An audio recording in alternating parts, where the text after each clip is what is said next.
the world's fastest growing humanitarian crisis as thousands of Rohingya refugees are spending a fourth night stranded near the border with Bangladesh.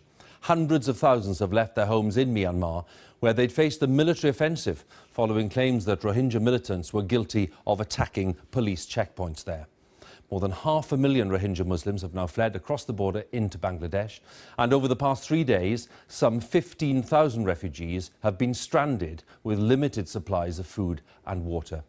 Well, my colleague Clive Myrie is in the port of Cox's Bazar, and he sent this report. In the distance in Myanmar, where Rohingya villages have burned in recent weeks and the people have been driven out, there's another fire. It's ethnic cleansing, says the UN. And the purged are fleeing for their lives into neighbouring Bangladesh. In my village, many were killed, but my son had just been born, so we have only now been able to escape. We haven't had time to name him. What's going on in Myanmar? Why have you had to flee? Another man we came across spoke of violence and murder. On the way, we saw many dead people, their heads and limbs chopped off. The slaughter took place house by house. As we drew closer to the border, nothing had prepared us for the full extent of the day's exodus.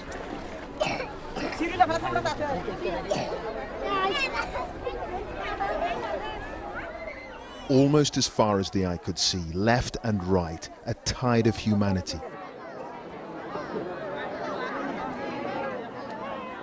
Between 10 and 15,000 people had crossed the border in one night.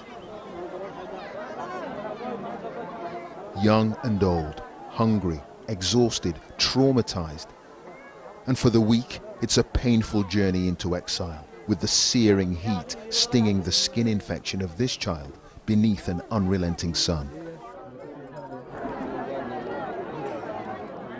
They'd been hiding out for close to a week to avoid detection along the border.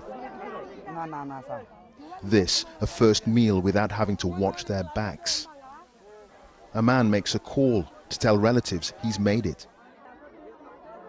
while others, parched and desperate, take their chance with the filthy water all around. Well, as you can see, they're carrying with them whatever they could salvage from their villages, their homes that they say they were burnt out of by the Myanmar military. Look at that little baby there in a basket. And there's another one here on the other side. So many young children we're seeing here today. This has to be one of the biggest single-day influxes of refugees from across the border, just over there, in the whole of this crisis. Many just don't have the strength to walk, including Minara Begum. She gave birth to a healthy baby boy just hours before crossing into Bangladesh. Born on a riverbank, he first opened his eyes to see a cruel world in which it seems there's no place for him or the other Rohingya Muslims. I begged God to save us, her husband Mohammed tells me. We hadn't eaten for 2 days and she went into labor. I don't know what will happen to my baby now. He's so fragile. The new arrivals could end up in one of these, the giant tented camps built in a matter of days on hillsides freshly stripped of trees. The largest will soon become the biggest refugee camp on earth.